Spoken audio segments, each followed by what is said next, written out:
Motor DC ini adalah pengembangan dari DC motor. Yang membedakan adalah dengan adanya penambahan komponen gear pada motor. Gear ini berfungsi untuk menambah torsi atau tenaga pada motor, atau juga bisa menambah kecepatan.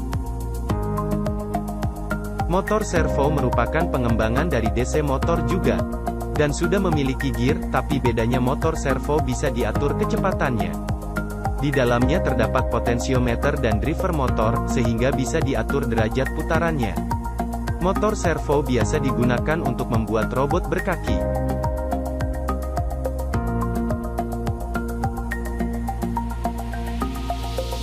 Prinsip kerja motor stepper sama seperti motor DC, sama-sama menggunakan arus searah.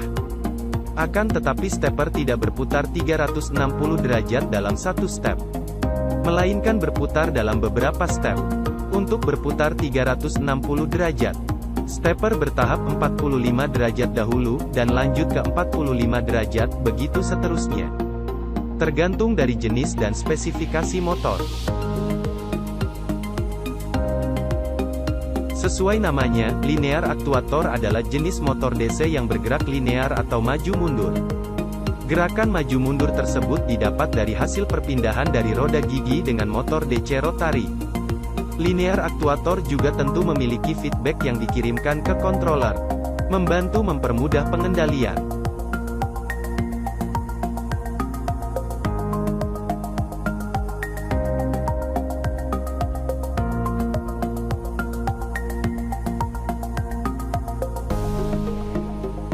Solenoid adalah kumparan yang dililitkan memanjang, dan panjangnya jauh lebih besar dari diameter kawatnya.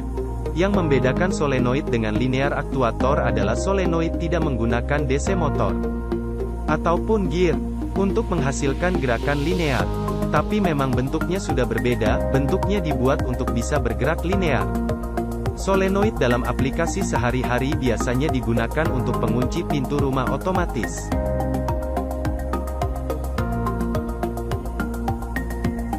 Hidrolik adalah teknologi yang memanfaatkan zat cair, biasanya oli, untuk melakukan suatu gerakan segaris atau putaran.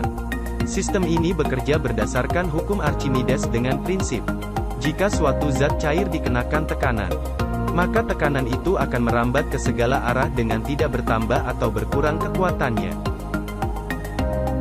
Aktuator hidrolik ialah jenis aktuator yang memanfaatkan fluida bertekanan sebagai penggeraknya.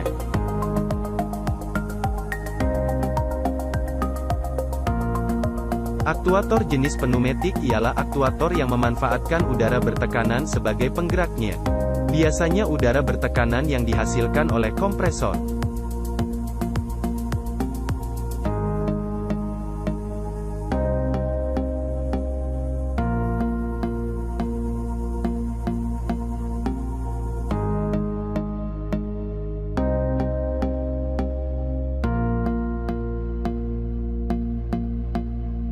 Cara kerja sistem pneumatik.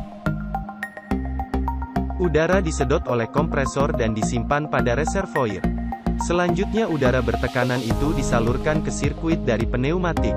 Dengan pertama kali harus melewati air dryer untuk menghilangkan kandungan air pada udara. Dan dilanjutkan menuju ke katup udara, regulator, solenoid palep, dan menuju ke silinder kerja. Gerakan air silinder ini tergantung dari solenoid. Bila solenoid palep menyalurkan udara bertekanan menuju ke inlet dari air silinder, maka piston akan bergerak maju. Sedangkan bila solenoid palep menyalurkan udara bertekanan menuju ke outlet dari air silinder, maka piston akan bergerak mundur. Jadi dari solenoid palep inilah penggunaan aplikasi